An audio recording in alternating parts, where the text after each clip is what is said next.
I am going to do this video diary style. So here we go. Hang on, you gotta be able to see me, right? Just got out of the tub, hot bath time.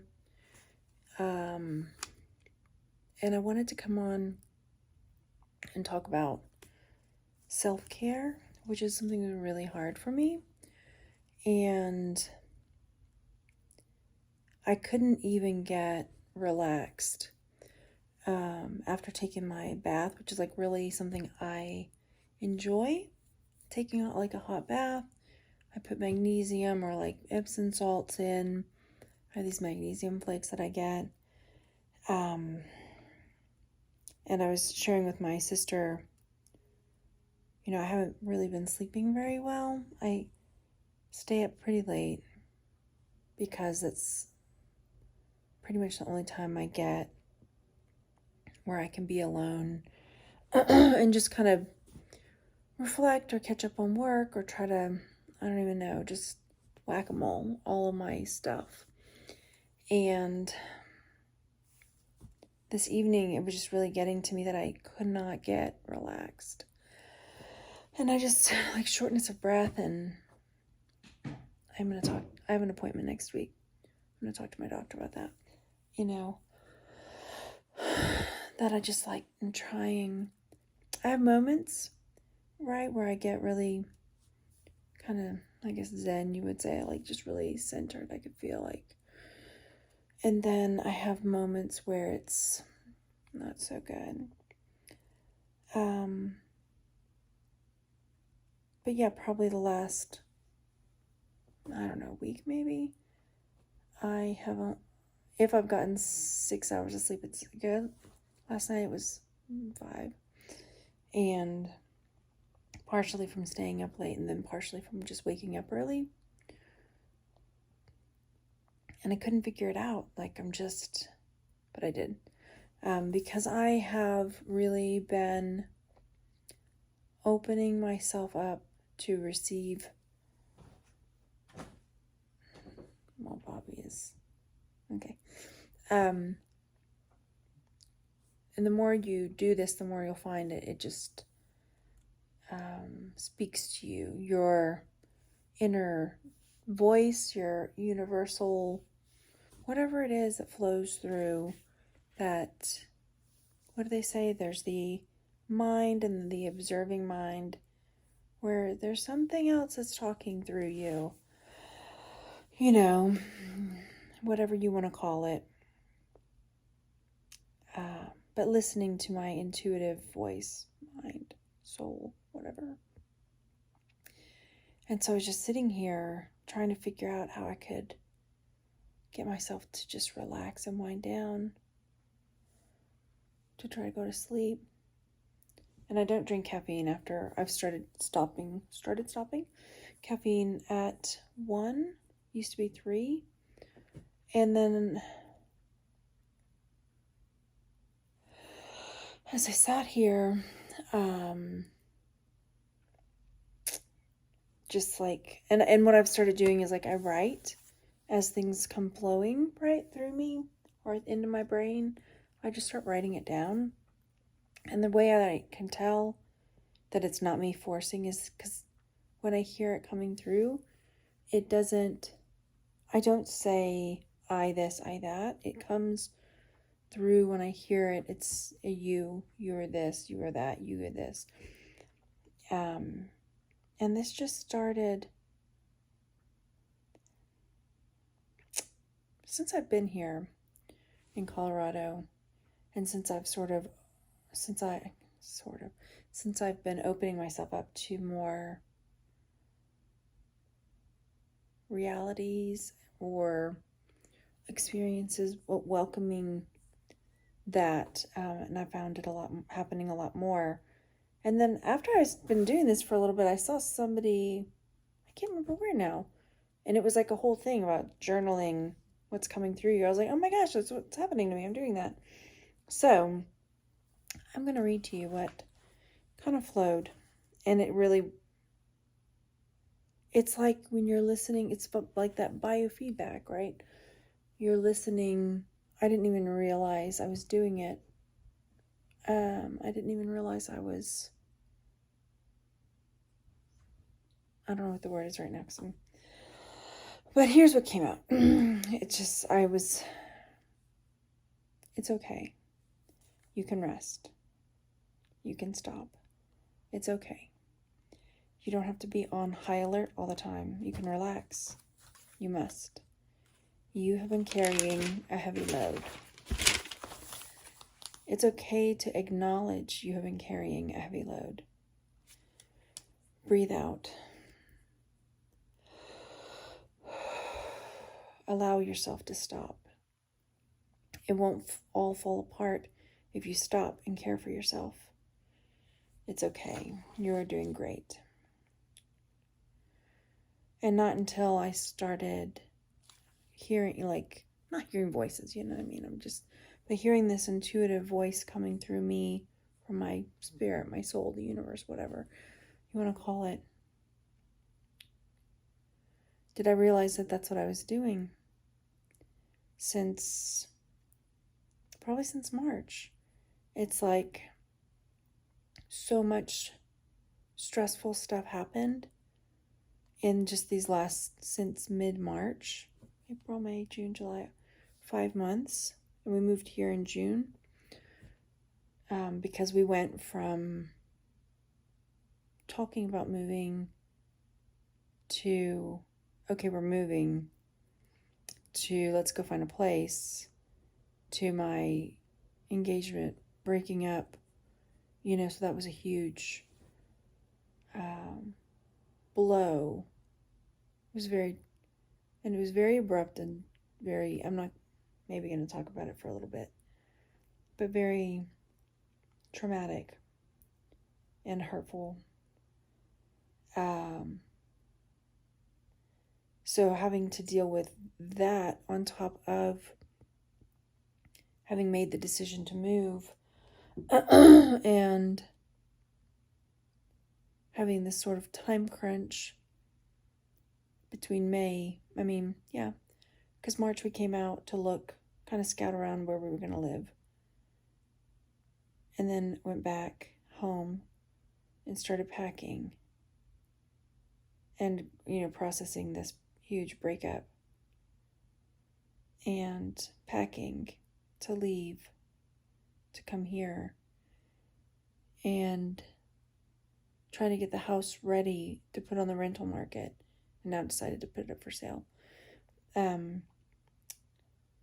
And then having to go through all of this stuff alone, and then, having some issues with my ex come up, that was like, everything was cool, and then suddenly it wasn't, and it was like, what are you talking about? We're already, pods are gone, but it worked itself out. So it was just like having to go through all of that, and the move, cats, kids, moving from family, and having to keep it all together, being, a single mom. I homeschool my kids.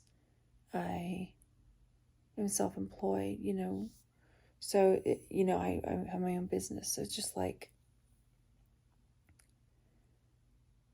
and trying to keep it as normal as I can for my kids, but also at the same time, they're going through stuff. So having my stuff and then being there for them when they need, because of course they've got emotions and feelings and all of the accoutrement that happens with people because they're human, and, being there for them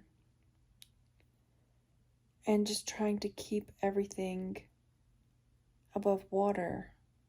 I always talk about spinning plates, trying to keep all my plates spinning, but this has been more than just the average, keeping plates spinning. It's been really, and then when we moved in, trying to unpack, and I don't know, it's just, but then excitement about wanting to do all of these things. And it has, you hear that part of it and it makes it sound like all bad, but you know, I'm usually, and that was something that got to me too, is that I'm usually a very positive person. Always look at the bright side, try to. And there were, that stretch between March and May, especially, where I didn't feel like myself. I was really, everything was too much. And having to push through and not, when I say I didn't have a support system, physically, like not having somebody there to help or somebody there to, Elaine came before we moved. That was really wonderful. And then when we got here, she came for 2 weeks, thank God, because I have to remind myself I'm one person. And I'm sharing all of this, I think, because one, I haven't allowed myself to stop.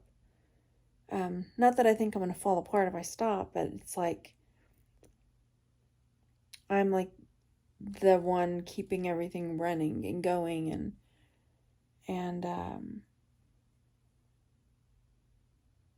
and so it's like I'm constantly, okay, I'm planning, I'm figuring things out, I'm like trying to make sure everything is just right, making sure like I'm on top of everything. And on the outside, I have friends and family will say like, I don't know how you do it. And, sometimes I'll jokingly just like, I don't know, I just, I don't have hobbies. I don't watch TV, and yeah, I think it's important to say like, there's this external image of like having it all together. But, I think it's important to also share the reality of it's hard, and it's okay to acknowledge that. It's not a cry for help. It's not like, oh, you need to go get on medication, or I get all these comments, but I think it's good to acknowledge it and to say it isn't always easy. And sometimes you get into the habit of just trying to push through. And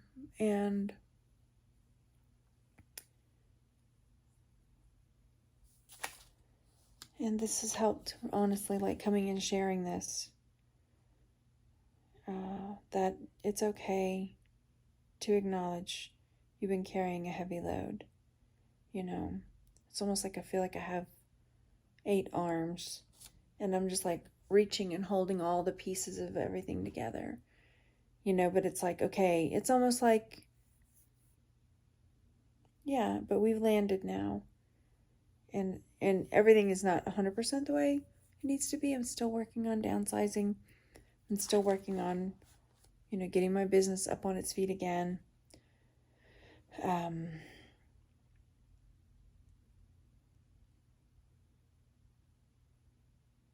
But I think it's important to share, especially one for family and friends, because if they think that you have it all together all the time, one, either they try to put a little more on you, they're like, oh, she's got it together, she can handle more, or she can do this, she can do that, or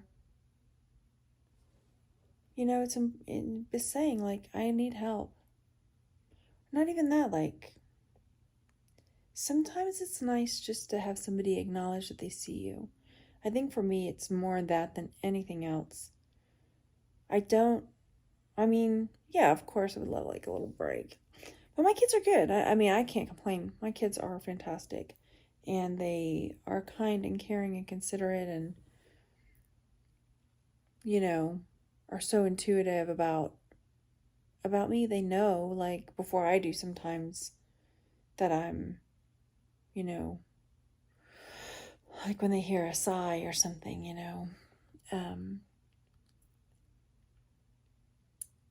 or frequently asking me if I need help, if I'm in the kitchen working on something, or, I couldn't have asked for better kids. But I think it's nice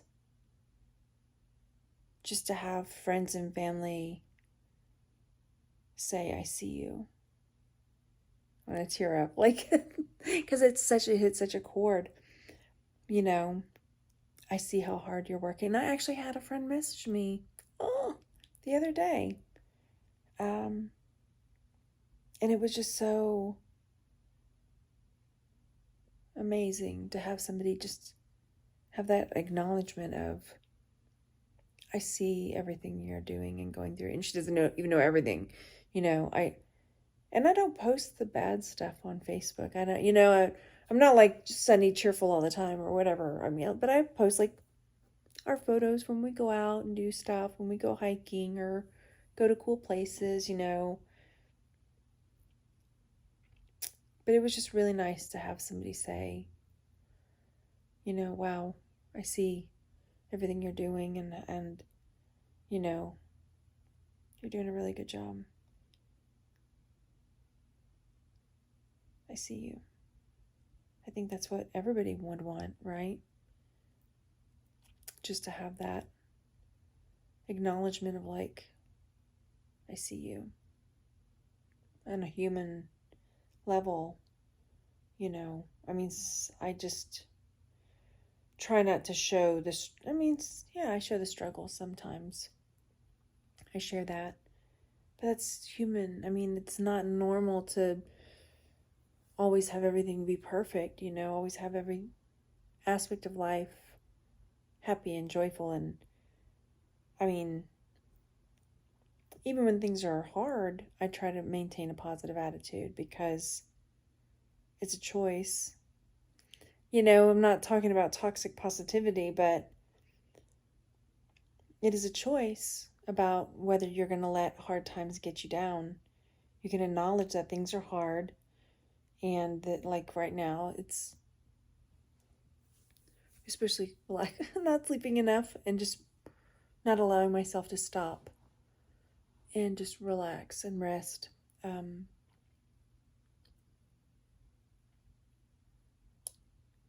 But even with that, I can always look not to diminish the things that are hard, but to give me hope that things will get better.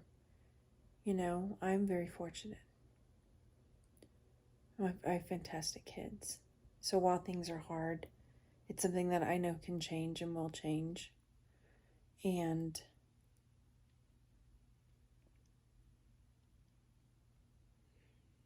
yeah, it's something that I have the ability to make changes in my life to try to repair this and fix this. It's not something that is irreversible or unfixable. It's something that I just have to be more conscious of as far as taking care of myself and allowing myself to set the load down, But as a, like I say, a single parent, there's not somebody else there that's like, okay, I got this. Like, nobody to tag team in for a minute so you can catch a breather. And I think that it's, I have to get to the point where I can say, it's okay. It's not going to fall apart if I stop for a minute and just breathe out and set it down for a minute. It's not going anywhere. When I say it, I mean like scheduling and planning and making sure I'm on top of everything. That I'm not missing anything or forgetting anything but I still don't get everything done. And that weighs on me. So, yeah. Anyway, I wanted to share this for you and for me. And I am sharing this on our Eggs and Ego channel, Elaine's and mine. We've gone back and forth about having our own personal channels where we share things separately, like this, or like card readings, or just things that are more internal. And we had a discussion about just putting everything on our Eggs and Ego channel, and then just, having the playlist for the podcast, that's also on my list, figuring out how to get this podcast put on actual podcast places. But again, I am just one person, so I'm really glad I did this. This felt like, as I've mentioned before, I use the Marco Polo app with my friend Mary and with Elaine, and we just, talk back and forth to each other and give each other feedback, and it's really nice. Isn't it so nice? And that's another reason we wanted to start this channel, is that we know there's so many people that don't have that kind of connection with another person, that they can just be themselves 100% and not feel judged or worried that if you come up with an idea, or you say something, or you feel something, or just anything, that you're not going to be judged or made fun of, or and just somebody who's aligned with your vibration. We were talking about this too, having the people in your life that align with your vibration is such a blessing. And blessing is not usually a word I like to use, but I just think I've only known Mary 5 years, maybe 4. And then obviously I've known Elaine since forever, but since we were kids. But I just think, like, if that, and it's few and far between, to have those people in your life. However, we are raising our vibrational frequencies and putting it out into the universe, that we're creating this to create a community of people that are on our frequency. They're tuned into our radio channel, our frequency channel, and are wanting to share and receive and improve and just be open to all the possibilities that this universe has to offer us.